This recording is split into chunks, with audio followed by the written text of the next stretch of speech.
સુરતમાં પહેલી વાર આવ્યું છે સી ફૂડ ફેસ્ટિવલ, તે પણ દાંડી બીચમાં. એટલે હું પણ જતી રહી હતી ત્યાં. જોવો ને તો સેટરડે એટલી મજા, જલસો પડી જાય એવી ત્યાં ભીડ હતી ને સાથે તમને એકદમ ડિલિશિયસ સી ફૂડ મળશે.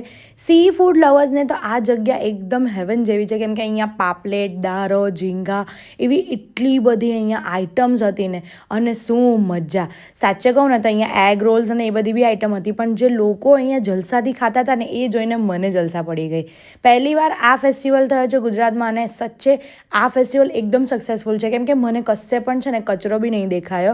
અને આટલા બધા લોકો હતા, સી ફૂડ હતું, સ્ટીલ નો કચરો, એકદમ ક્લીન હતું. અને અહીંયા કરચલાનું સૂપ, આઈસ્ક્રીમ, પાપલેટ, ઝીંગા, લોબસ્ટર, એટલી બધી વેરાયટી.